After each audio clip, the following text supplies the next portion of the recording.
क्षमा breaking Jain news.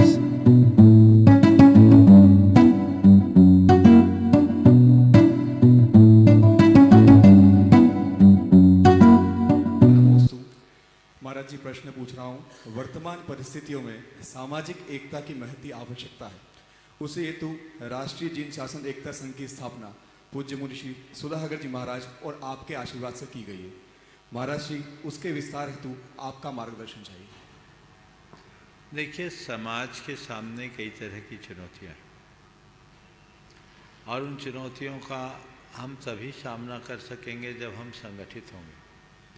अभी ओम, पहले मेरा उत्तर हो जाने दे, ध्यान भंग होता है। उन चुनौतियों का हम सामना तभी कर पाएंगे जब हम संगठित होंगे।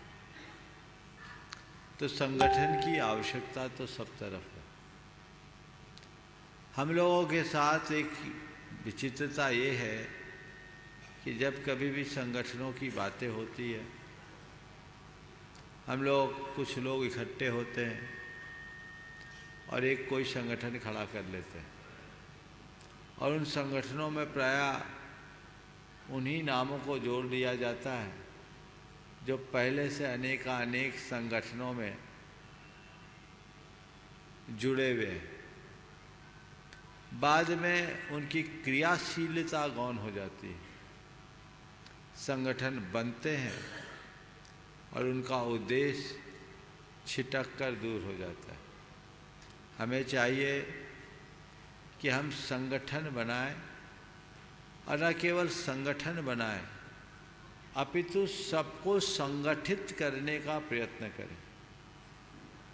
अच्छे लोगों को जोड़ें, क्रियाशील, समर्पित और लगन वाले व्यक्तियों को जोड़कर इस तरीके से जोड़े जो जमीन से जुड़े हुए हों और सबको जोड़ने का मादा रखते हों, सबको जोड़ने की सामर्थ्य रखते हो, भावना रखते हो।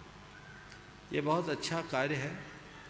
एक अच्छे अवसर पर इस तरह से एक संगठन की बात सामने आई।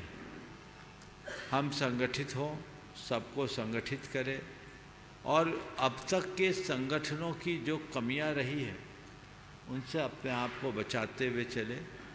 हमारा उद्देश्य समाज के व्यापक हितों की रक्षा करने का होना चाहिए और उस लक्ष्य को सामने रखकर धीरे धीरे अगर अपना विस्तार करते हैं तो बहुत बड़ा काम खड़ा हो सकता है।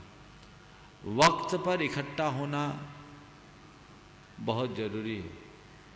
लोग तख्त पर इकट्ठे हो जाते हैं, वक्त पर इकट्ठे नहीं हो पाते। लोगों के अंदर एक प्रकार का समर्पण भाव जगना चाहिए और वह भी एकदम रचनात्मक और सकारात्मक दिशा में।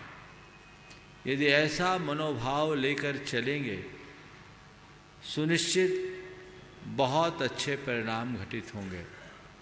आप लोगों ने जो संगठन को आगे खड़ा किया है, मेरी बहुत शुभाशंसा है।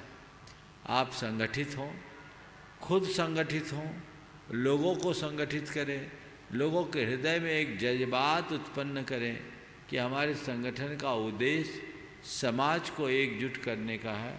हमारा संगठन केवल मंच माला का संगठन नहीं है, हमारा संगठन समाज को मजबूत बनाने का संगठन है, समाज को एकजुट करने का संगठन है। ऐसा बड़ा लक्ष्य लेकर जब चलेंगे, मुझे पूर्ण उम्मीद नहीं, विश्वास है कि आप लोग अपने लक्ष्य में ज़रूर सफल होंगे। और मैं उन तमाम लोगों से कहना चाहता हूँ जो समाज में अपना रचनात्मक योगदान देना चाहते हैं और जो समाज को अंदर से मजबूत देखना चाहते हैं, समय रहते समाज के दीर्घकालिक हितों की सुरक्षा करना चाहते हैं, वे सब आगे आए और निस्वार्थ भाव से भरकर इस तरह के उपक्रमों से जुड़े।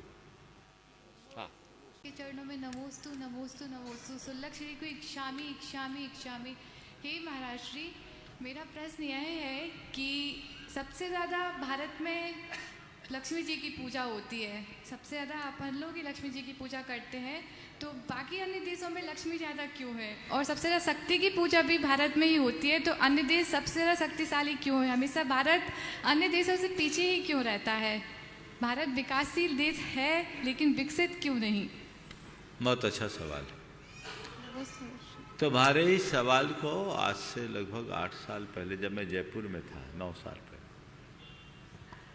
एक युवक ने पूछा था कि सारे देवी देवताओं की पूजा हम करते हैं, धर्म हम सबसे ज़्यादा करते हैं, पर संपन्नता, शक्ति और टेक्नोलॉजी दूसरों के पास क्यों, हमारे पास कम क्यों? उसके सवाल के उत्तर में मैंने जो जवाब दिया था, मैं आज उसे ही दोहराना चाहता हूँ। मैंने उससे कहा, देखो भाई, संपन्नता और विपन्नता का संबंध है, पूजा पाठ से नहीं है। अगर भारत के अतीत को देखते हैं तो एक समय भारत सोने की चिड़िया के रूप में जाना जाता था। ऐसे रिकॉर्ड बताते हैं कि भारत की इकोनॉमी विश्व में सर्वाधिक थी, सबसे अधिक थी। आपने भी पढ़ा होगा, सुना होगा। आज हमें दुनिया के दूसरे देशों को देखते हैं तो अपने आप को काफ़ी पिछड़ा हुआ मानते हैं। हालांकि विकास के दौर में भारत अभी 5th इकोनॉमी में तो आ गया है, 5वें में आ गया। हाँ, सवाल किसका है? संपन्नता का संबंध किससे, इसे समझिए। अमेरिका या अन्य देशों में ये जो संपन्नता है, उसका कारण क्या है और हम पिछड़ रहे, उसकी वजह क्या है? संपन्नता का कारण वहां का माहौल है।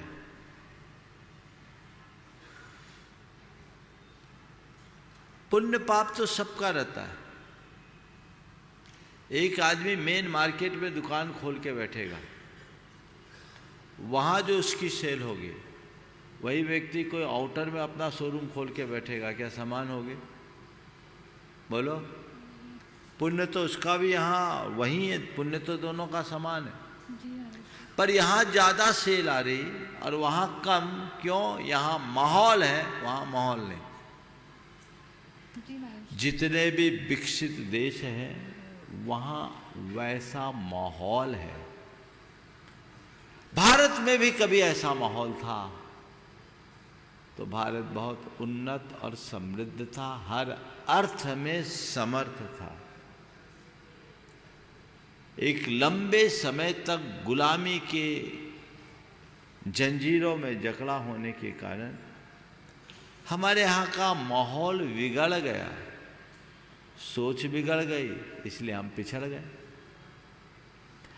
आज हमें कुछ करने की जरूरत है, वापस उस माहौल को लौटाने की जरूरत है। जिस दिन पुराने भारत का वातावरण आज के भारत में बनेगा, भारत फिर विश्व का सर्वशक्तिमान देश बन जाएगा। समझ गए? तो इसमें देवी देवता से, पूजा पाठ से, धर्म अधर्म से संबंध नहीं है, माहौल से संबंध है। देखो, लोग बोलते हैं भारत में कोई आदमी काम करता है तो अलसा जाता है, और यही भारत का आदमी अमेरिका जाता है तो पूरा चुस्त दुरुस्त होकर काम करता है। तो क्या होता है? माहौल का बहुत फर्क पड़ता है। हमारे लिए जितनी भी विदेशी ताकतें रही, चाहे वो मुगलों की हो, यवनों की हो, शकों की हो, हुनों की हो, या फिर अंग्रेजों की, उन सारी शक्तियों ने हमारे पूरी विरासत को छिन्न भिन्न किया, हमारे यहाँ का वातावरण बिगाड़ दिया। उसका दुष्परिणाम ये सब।